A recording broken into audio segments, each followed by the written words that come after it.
GST platform के YouTube channel में आप सभी का स्वागत है। जी हाँ फ्रेंड्स, स्मॉल टैक्स पेयर्स के लिए फाइनेंशियल ईयर 2024-25 की जो एनुअल रिटर्न जानी है जीएसटीआर 4 में फॉर कंपोजिशन टैक्स पेयर, उसकी डेट में एक चेंज जो है वो बहुत इंपॉर्टेंट है, क्योंकि काफी सारे लोग इस पॉइंट पे अभी तक फोकस नहीं कर पाए। अभी तक जो लोगों के उस पे चल रहा है परसेप्शन में कि जो फाइनेंशियल 2024-25 के लिए जीएसटीआर 4 की फाइलिंग होनी है वो 30 जून 2025 तक है। पहले ये डेट हुआ करती थी 30 अप्रैल 2025। अब यहाँ पर कॉम्पोजिशन के लिए जीएसटीआर 4 की डेट 30 जून के साथ साथ 30 अप्रैल भी हो सकती है। जी हाँ फ्रेंड्स, जो ये डेट एक्सटेंड करी गई है उस एक्सटेंशन का बेनिफिट आपको नहीं मिलेगा। जो केस हम लोग आज डिस्कस करने जा रहे हैं, क्योंकि अमेंडमेंट जो हुआ है वो कुछ इसी तरीके का हुआ है। कुछ केसेस में 30 जून है, कुछ केसेस में 30 अप्रैल 2025 है। समझिएगा सिचुएशन क्या है, तो आपको बातें जो है वो बहुत अच्छे से समझ में आ जाएगी।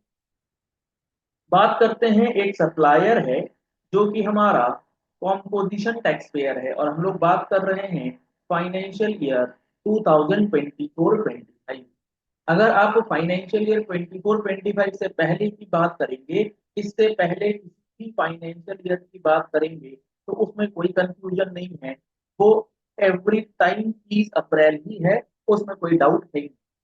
समस्या आ रही है फाइनेंशियल ईयर 24-25 को लेकर के, और गवर्नमेंट को इस पे क्लैरिफिकेशन जो है वो जल्द से जल्द लाना चाहिए। समझिएगा क्या है मामला। फाइनेंशियल ईयर 2024-25 की बात कर रहे हैं। रामू जो है वो लेट सपोज अब आज की डेट में कंपोजिशन टैक्स पेयर में है करेंट, लेकिन 24-25 में इसकी कहानी क्या है वो समझ। लेट सपोज ये जो है अप्रैल से लेके सितंबर 2024 तक ये रहता है रेगुलर स्कीम में, या फिर आप ऐसे समझिए ये रहता है अप्रैल से लेके सितंबर 24 में कॉम्पोजिशन स्कीम के अंदर, और अक्टूबर 2024 से लेकर के मार्च 25 तक ये आ जाता है रेगुलर स्कीम में। हो सकता है ऐसा, इसमें कहीं भी लीगली गलत नहीं है, ये बहुत नॉर्मल सी बात है। यानी कि कुछ पीरियड के लिए ये कॉम्पोजिशन में रहा और कुछ पीरियड के लिए ये रेगुलर में रहा। तो पहला सवाल निकल के आता है, क्या इस फाइनेंशियल ईयर 2024-25 के लिए इसे जीएसटीआर 4 भरना पड़ेगा इस रामू को? The answer is yes. कौन से पीरियड के लिए? वो आपको जीएसटीआर 4 की फाइलिंग अप्रैल से लेके सितंबर 2024 के पीरियड के लिए जो है वो करनी होगी, क्योंकि इस पीरियड में आप कॉम्पोजिशन में। और ये बातें हमसे कहता है रूल 62 सब रूल 5, जो कि कॉम्पोजिशन की रिटर्न फाइलिंग की बात करता है। और अक्टूबर से लेकर के मार्च 25 का जो टाइम पीरियड है, इसके लिए ये अपने रेगुलर रेगुलर वाली जो जीएसटी एनुअल रिटर्न जीएसटीआर 9 होती है वो ये भरेगा। ये भी बात इसको यहाँ पर लिखनी होगी। अब सवाल ये है कि एक सिचुएशन तो आपके सामने है कि आप कुछ महीने या कुछ टैक्स पीरियड के लिए कॉम्पोजिशन है और कुछ के लिए रेगुलर है ड्यूरिंग द सेम पीरियड। अब यहीं पर एक दूसरा टैक्स पेयर है जो फाइनेंशियल ईयर 24-25 में कॉम्पोजिशन में कंटिन्यू कर रहा है, और इससे पहले भी ये कॉम्पोजिशन में ही था। यानी कि ये ड्यूरिंग द ईयर अपने ट्रांजिशन को, अपने स्कीम को, अपनी एलिजिबिलिटी को, अपने नेचर को चेंज नहीं कर रहा। ऐसा नहीं कर रहा ये रेगुलर से कॉम्पोजिशन, कॉम्पोजिशन से रेगुलर। ये कंटिन्यू कॉम्पोजिशन में ही काम कर रहा है। 23-24 में भी कॉम्पोजिशन में है, 24-25 में भी ये पूरे साल कॉम्पोजिशन में है। तो क्या इसे जीएसटीआर 4 भरनी है? ऑब्वियसली भरनी है। लेकिन अब आएगा सबसे इंपॉर्टेंट पॉइंट। इसके लिए अगर हम लोग बात करेंगे तो इसकी जो ड्यू डेट प्रेस्क्राइब करी है गवर्नमेंट ने, ये करी है रूल 62 सब रूल 1 के अंदर। प्रोवाइजो एक इंसर्ट किया था गवर्नमेंट ने, और उस प्रोवाइजो में गवर्नमेंट ने ये लिख दिया कि फ्रॉम फाइनेंशियल ईयर 24-25 ऑनवर्ड्स जो आपको जीएसटीआर 4 की रिटर्न्स भरनी है, वो डेट अब 30 अप्रैल नहीं होगी, वो होगी 30 जून 2025।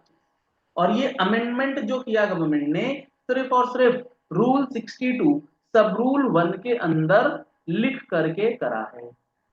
अब आती है बात कि ऐसे लोग जो कि फाइनेंशियल ईयर 2024-25 में कुछ टैक्स पीरियड के लिए कंपोजिशन में थे, अब वो कुछ पीरियड के लिए स्विच करके रेगुलर में आ गए, जैसे हमारे इस केस में हो रहा है। इनको भी जीएसटीआर 4 की फाइलिंग करनी है फाइनेंशियल ईयर 2024-25 के लिए, लेकिन उसमें टर्नओवर वगैरह डिटेल्स वगैरह अप्रैल से सितंबर 24 की ही जानी है। सवाल यह है कि इसकी ड्यू डेट क्या होगी? क्या इसकी ड्यू डेट भी 30 जून 2025 ही होगी? द आंसर इज नो, क्योंकि इसके लिए जो ड्यू डेट प्रेस्क्राइब है वो प्रेस्क्राइब है रूल 62 सब रूल 5 में, और जो अमेंडमेंट हुआ है वो रूल 62 सब रूल 5 का इंपैक्ट नहीं ले रहा, वो सिर्फ और सिर्फ रूल 62 सब रूल 1 को ही इंपैक्ट दे रहा है। और रूल 62 सब रूल 5 क्लियरली ये कहता है कि अगर आप कॉम्पोजिशन से विड्रॉ करके रेगुलर में आ गए हैं तो आपको जो भी रिटर्न पेंडिंग रह गई है कॉम्पोजिशन की वो आपको भरनी है, और आपको जीएसटीआर 4 की फाइलिंग भी करनी है, और वो करनी है 30 अप्रैल से पहले पहले, यानी कि 30 अप्रैल 2025 से पहले आपको जीएसटीआर 4 की फाइलिंग है।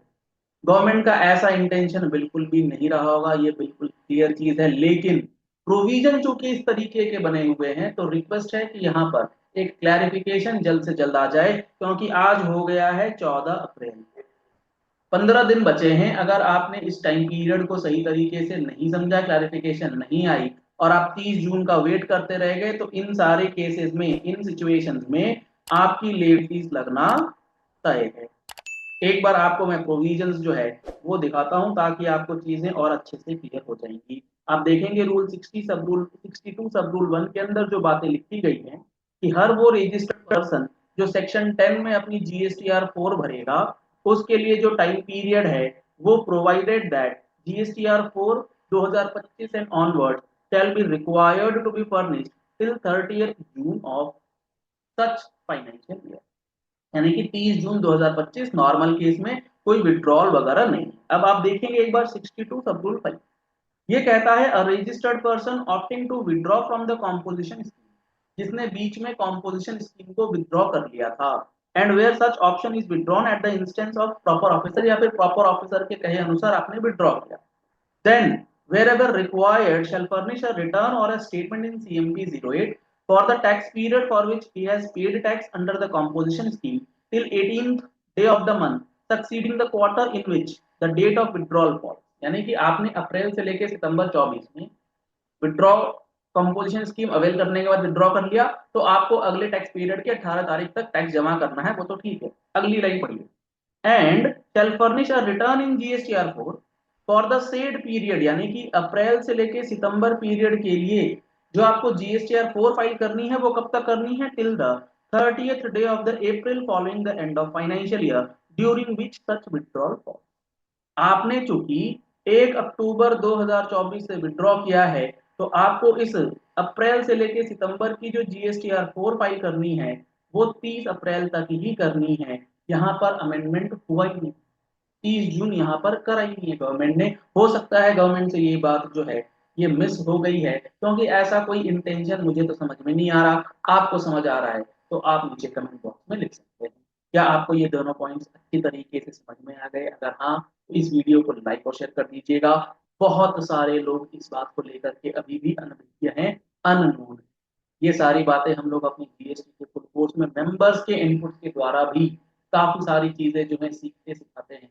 तो आपने अगर अभी तक उस जीएसटी फुल कोर्स का बेनिफिट नहीं लिया है तो जल्द से जल्द आप हमारा मोबाइल एप्लीकेशन डाउनलोड कर लीजिए, जिसके अंदर आपको complete coverage A to Z of GST जो है वो बहुत ही सिंपल टर्म्स में with interlinking of GST act and rules जो है वो बताए जा रहे हैं। कॉन्टैक्ट नंबर आपको स्क्रीन पर दिए गए हैं, आप दिए गए नंबर से कॉल या व्हाट्सएप भी कर सकते हैं। GST income tax regular update के लिए आप हमारी टैक्स मैगजीन का सब्सक्रिप्शन ले सकते हैं, जिसमें हर महीने की आपको नेसेसरी और इम्पोर्टेंट अपडेट्स प्रोवाइड किए जाते हैं। Thank you, have a nice day.